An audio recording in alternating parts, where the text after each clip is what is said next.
ሰላም ጤና ይስጥልን አድማጭ ተመልካቾቻችን ከቶፕ ኒውስ ኔትወርክ ዕለታዊ ዜናዎችን ይዘን ቀርበናል። በቅድሚያ ማርዕስቶቹ ጠቅላይ ሚኒስትር አብይ አህመድ በኢትዮጵያ የመጀመሪያ የሆነውን የሰው አልባ ፖሊስ አገልግሎት አስጀምረዋል።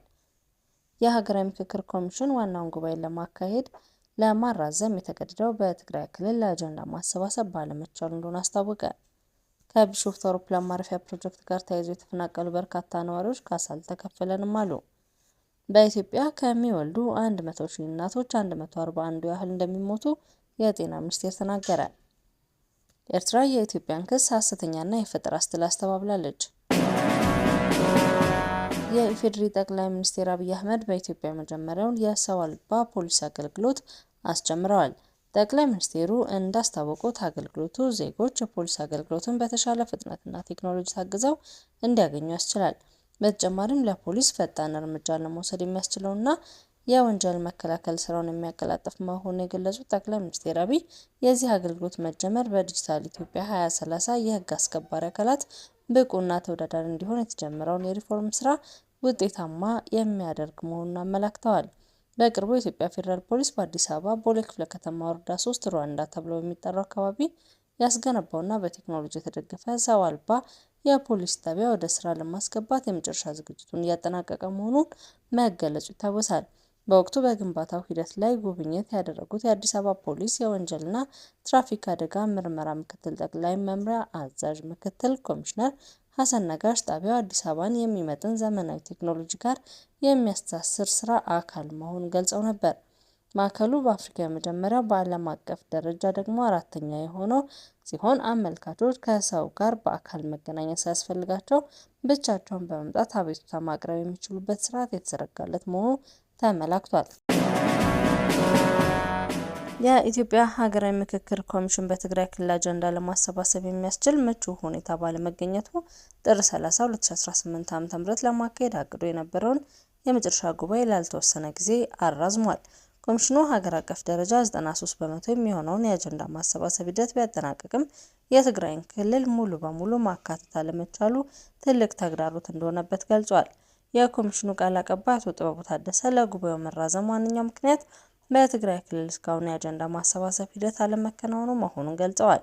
ከዚህም በተጨማሪ በአማራና በኦሮሚያ ክልል ነፍጥ አንግበው የሚንቀሳቀሱ ኃይሎች አጀንዳቸውን ሙሉ በሙሉ አለመስጠታቸው ለስራው መጓተት ሌላኛው ተግዳሮት መሆኑን ቃል አቀባዩ ተናግረዋል። በእነዚህ ምክንያቶች የተነሳ ቀደም ብሎ ተይዞ የነበረው ጉባኤ ለማራዘም መቀደዱን አስረድተዋል። አቶ ጥበቡ ዋናው የምክክር ጉባኤ የሚካሄድበት ጊዜ መቼ ይሆናል ለሚለው ጥያቄ ችግሩ አሁን ባለበት ከቀጠለ የጉባኤው ዕጣ ፈንታ በምክር ቤቱ ላይ የሚወሰን ይሆናል ብለዋል። የመጀመሪያው የስራ ዘመን ሲጠናቀቅ ስራውን ባለመጠናቀቁ የ1 ዓመት የስራ ጊዜ ተራዘመለት። የምክክር ኮሚሽኑ የስራ ዘመኑን ሊያጠናቅቅ የሳምንታት እድሜ ብቻ ቢቀረውም እስካሁን በትግራይ ክልል በአማራ ክልል 4 ወረዳዎች አጀንዳ መሰብሰብ እንዳልቻለ መረጃዎች ያሳያሉ። ከቢሾፍቱ አውሮፕላን ማረፊያ ፕሮጀክት ጋር ተያይዞ የተፈናቀሉ በርካታ ነዋሪዎች ካሳ አልተከፈለንም አሉ። የከተማው አስተዳደር በበኩሉ ቅሬታውን አስተባብሏል። በቢሾፍቱ ዓለም አቀፍ አውሮፕላን ማረፊያ ግንባታ ፕሮጀክት ምክንያት ያለምንም ካሳ ተፈናቅለናል የሚሉ የአቡሴራ ነዋሪዎች ለከፍተኛ ችግር መጋለጣቸውን ገልጸዋል። የቢሾፍቱ ከተማ አስተዳደር በበኩሉ የቀረበው ቅሬታ ውድቅ አድርጎታል። አስተያየታቸውን የሰጡ ለፕሮጀክቱ ሲባል ከአቡ ሉግና አካባቢ መፈናቀላቸውን ገልጸው ይደረግልናል ተብሎ ቃል የተገባላቸው ካሳም ሆነ ምትክ ቤት እንዳልተሰጣቸው ተናግረዋል። የከተማ አስተዳደር በበኩሉ መሰል አቤቱታዎች እንዳልደረሱት ገልጾ የአቡ ሉንጋ ነዋሪ ነኝ ያሉት ሽቱ ስማቸው የተቀየረ ነው መሬት የቤተሰቦቻቸው እንደነበር ገልጸው የአንድ ልጅ እናት የሆኑት እኚሁ ግለሰብ ሙሉ ማስረጃ ያላቸው ሲሆን በውርስ ያገኟቸው ይዞታዎች እንዳሏቸውም ተናግረዋል። መሬቱን የወረስኩት ከአባቴ ነው ሙሉ ማስረጃም አለኝ ሲሉ የተናገሩት ሽቶ ቀደም ሲል ራሳቸውና ልጃቸውን የሚያስተዳድሩበት በእርሻና በአነስተኛ የባህል መጠጥ ሽያጭ እንደነበር ተናግረዋል። ለመኖሪያ ቤትና ለአየር ማረፊያ ግንባታ ሲባል መሬታቸው ከተወሰደ በኋላ ምንም አይነት ካሳም ሆነ የመኖሪያ ምትክ ሳልተሰጣቸው ተፈናቅለዋል። የቢሾፍቱ ከተማ አስተዳደር በበኩሉ የቀረቡትን ክሶች አስተባብሏል። የከተማዋ የኮሚኒኬሽን ቢሮ ኃላፊ አቶ ኢብራሂም ሁሴን እንደገለጹት የአየር ማረፊያ ግንባታ ሂደት በጥንቃቄ የተከናወነ ሲሆን እስካሁን ድረስ ወደ ቢሮአቸው የመጣ መሰል አቤቱታ የለም። በኢትዮጵያ ከሚወልዱ 100,000 እናቶች 141 ያህሉ እንደሚሞቱ የጤና ሚኒስቴር ተናገረ። ከዚህ ቀደም ባሉት ዓመታት ይህ ቁጥር 1000 ነበር። በተሰራው የስነ ተዋልዶ ጤና ስራ ቁጥጥር መቀነስ ስለመቻሉ 141 ደርሷልም ተብሏል። አሁን ያለው የ141 ከ4 ዓመት በኋላ ወደ 70 በማውረድ የተቀመጠውን ግብ ለማሳካት የተሰራ መሆኑን የጤና ሚኒስቴር ዴኤታ ዶክተር ደረጀ ዱጉማ ተናግረዋል።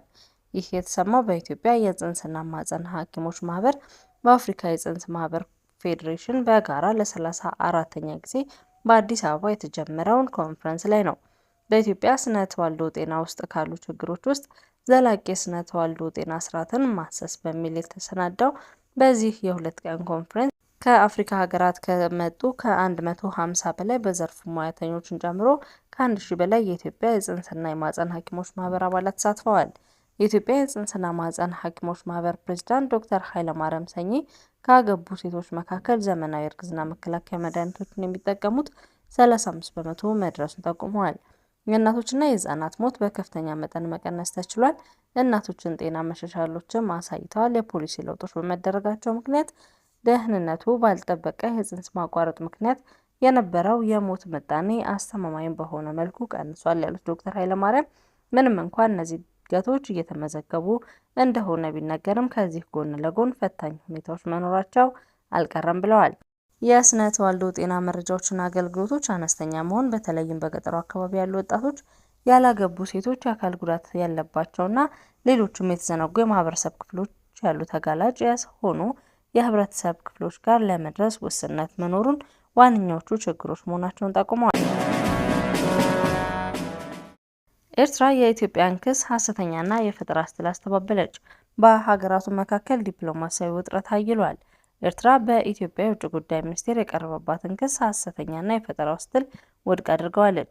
ክሱ በአስመራ ላይ ለረጅም ጊዜ ሲሰነዘር የቆየ የጥላቻ ዘመቻ አካሄድ አካል ነው ሲልም ገልጿል።